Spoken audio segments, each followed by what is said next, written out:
지난 영상에 이어서 베트남에서 사업에 실패하는 이유를 더 다뤄보겠습니다. 요즘 베트남에서 사업하는 한국인들을 보면 특정 업종에 너무 쏠리는 경향이 있습니다. 대표적인 게 카페, 음식점, 그리고 마사지샵 같은 분야인데요. 아무래도 한국에서 익숙하게 접했던 업종이고 창업 비용이 상대적으로 낮은 편이라 많은 분들이 도전하는 것 같습니다. 그런데 문제는 이 시장이 이미 포화 상태라는 겁니다. 예를 들어 베트남 대도시에는 한국인이 운영하는 카페가 많은데요. 그런데 대부분 인테리어도 비슷하고 판매하는 메뉴도 크게 차이가 없습니다. 마치 한국의 중소 프랜차이즈를 옮겨온 것 같죠. 결국 한국 감성을 좋아하는 소수의 현지인이나 관광객들을 대상으로 장사를 하게 됐는데 이게 장기적으로 안정적인 수익을 보장해주진 않아요. 게다가 베트남에도 이미 잘 되는 로컬 카페 브랜드들이 많기 때문에 현지인들이 굳이 더 비싼 한국식 카페를 찾을 이유가 없는 거죠. 음식점도 마찬가지입니다.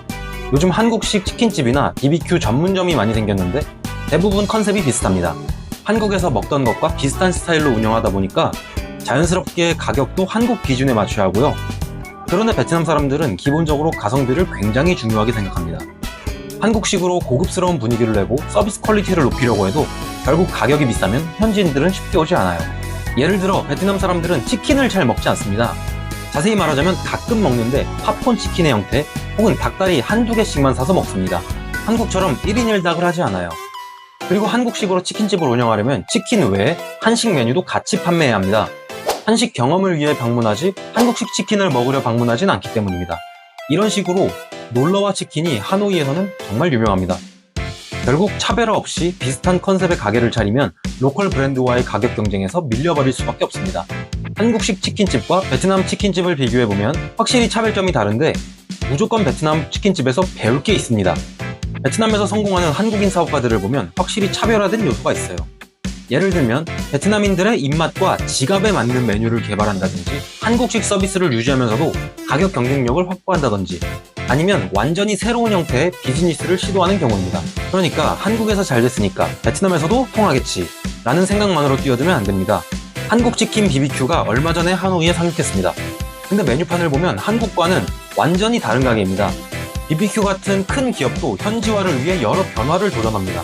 개인 자영업자인 여러분이 성공하려면 이들보다 더 시장을 깊이 이해하고 현지인들이 원하는 걸 파악한 뒤에 전략적으로 접근해야 확률을 높일 수 있습니다. 베트남에서 사업을 시작할 때 가장 많이 하는 실수 중 하나가 초반에 돈을 너무 많이 쓰는 것입니다. 한국에서 사업을 해본 경험이 있거나 아니면 한국 감각으로 접근하는 경우가 많은데 이게 오히려 독이 되는 경우가 많습니다. 예를 들어 한국에서는 인테리어가 굉장히 중요하죠. 가게가 예쁘고 고급스러워야 손님이 많이 온다는 생각이 강한데 베트남에서는 무조건 그런 공식을 따를 필요가 없습니다. 그런데도 많은 사람들이 고급 자재를 쓰고 비싼 인테리어 업체를 고용해서 가게를 꾸미는데 엄청난 비용을 들입니다. 결과적으로 오픈하기도 전에 초기 투자 비용이 확 불어나 버리죠. 또 하나의 문제는 비싼 상권을 선택하는 것입니다. 당연히 사람들이 많이 다니는 핫한 장소에 가게를 열면 장사가 잘 될 거라고 생각할 수 있어요. 하지만 이런 인기 지역은 임대료가 엄청나게 비쌉니다. 특히 한국인들이 선호하는 지역은 이미 가격이 높게 형성되어 있어서 웬만한 매출로는 월세 감당하기도 빠듯한 경우가 많아요. 결국 초반에 큰 돈을 투자했는데 예상보다 매출이 나오지 않으면 몇 개월 만에 적자로 전환됩니다. 그리고 자금이 바닥나서 어쩔 수 없이 문을 닫는 경우도 정말 많습니다. 그러다 보니 한국인들 사이에서 승계 매물이 굉장히 자주 올라옵니다. 그래서 베트남에서 창업할 때는 처음부터 너무 큰 규모로 시작하는 것보다는 작게 시작하고 점진적으로 확장하는 전략이 필요합니다. 예를 들어 카페를 차리더라도 처음부터 큰 매장을 얻는 게 아니라 작은 공간에서 운영해보면서 반응을 보고 확장하는 거죠. 제 지인이 하노이에서 1억 원을 들여서 한국식으로 룸카페를 차렸습니다. 예상보다 적은 수익으로 인해 1년도 안 되어 다른 사람에게 팔았는데요. 한국식 컨셉과 운영 방식으로 관리하고 타겟층의 특수성을 이해하지 못하고 진행한 결과였습니다. 반면에 제가 최근에 7평짜리 카페에 방문했는데 과장이 아니라 5초마다 주문이 오더라고요. 그 카페는 커피 포장과 배달 시스템에 집중을 했고 상권도 거주 상권이 아니라 오피스 상권에 있다 보니 폭발적인 인기를 끄는 듯 했습니다. 이런 방식으로 하면 초기 투자 비용을 줄이면서도 시장 반응을 보면서 안정적으로 성장할 수 있습니다.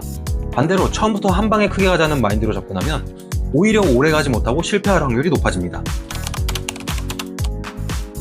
한국인이 창업할 때 흔히 하는 실수 중 하나가 한국 교민만을 대상으로 사업을 운영하는 것입니다.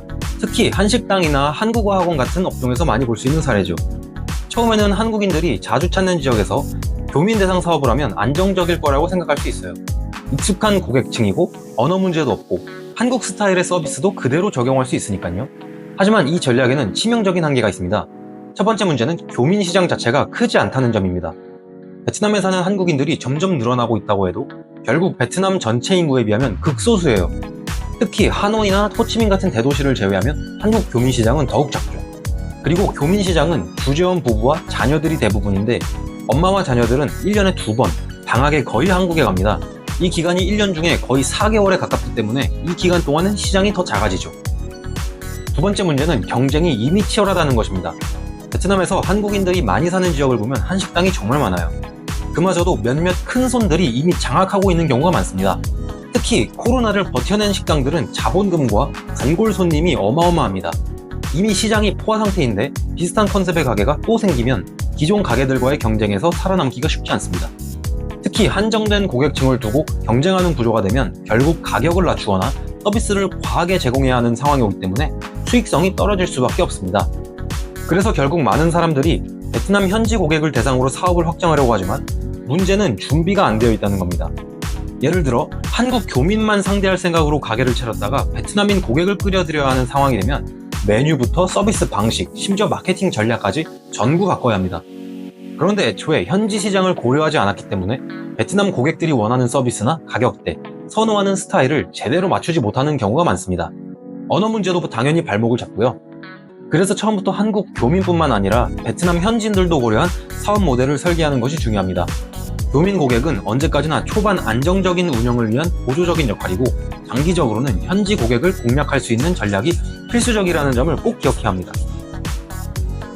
오늘 내용도 잘 기억하셔서 사업을 시작하실 때 도움이 되면 좋겠습니다.